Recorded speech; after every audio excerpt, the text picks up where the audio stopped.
നമുക്കൊന്ന് തെയ്യം കാണാൻ കോഴിക്കോട് പോയാലോ? അപ്പോൾ welcome back to my channel. So let's go. പെട്ടെന്നുള്ള പ്ലാൻ ആയതുകൊണ്ട് എല്ലാം ചടപടയുന്നായിരുന്നു. ഞങ്ങളൊരു 4 മണിക്ക് ഇറങ്ങി.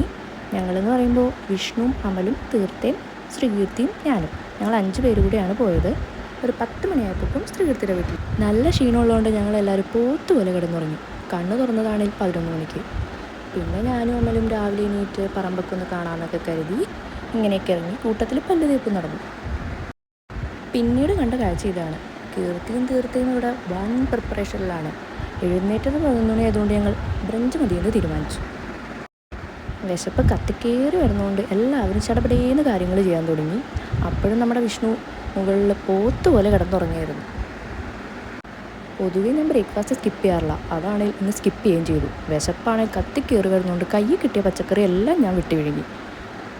അതിൻ്റെ ഇടയിൽ ഇവരെ സഹായിക്കാമെന്നും പറഞ്ഞ് ചെന്ന് കയറിയതാണെങ്കിൽ തൊട്ടത് അബദ്ധത്തിൽ ചെന്ന് പാളുകയും ചെയ്തു. അങ്ങനെ അതും ഒരു വഴിക്കായി. ബ്രഞ്ച് കഴിച്ചതിന് ശേഷം ഞാനും കീർത്തിയും കൂടി നേരെ കീർത്തിയുടെ അമ്മമ്മയുടെ വീട്ടിലേക്ക് വിട്ടു. കൂട്ടത്തിലൊരു തോടവൾ എനിക്ക് കാണിച്ചു തരാമെന്ന് പറഞ്ഞു. അങ്ങനെ തോട്ടിൽ വെള്ളം കണ്ടതിൻ്റെ ആഹ്ലാദമൊക്കെയാണ് നിങ്ങളിപ്പോൾ കണ്ടുകൊണ്ടിരിക്കുന്നത്. ഒരു 7 മണിയായപ്പോഴേക്കും അമ്പലത്തിലേക്ക് ഞങ്ങൾ തെയ്യം കാണാൻ പോയായിരുന്നു.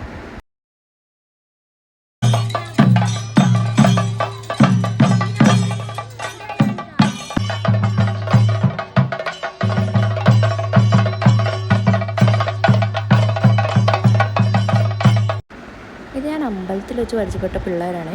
ആസ് യൂഷ്വൽ പിള്ളേരെൻ്റെ സ്ലാങ് വെച്ച് എന്നെ കളിയാക്കുമായിരുന്നു.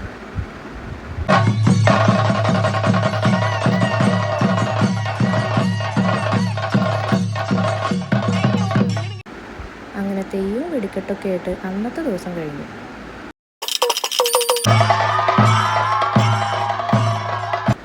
പിറ്റേ ദിവസം കുട്ടിച്ചാത്തനെയും കുളികനെയൊക്കെ കണ്ടതിന് ശേഷം ഞങ്ങൾ കോഴിക്കോട് വിട്ടു.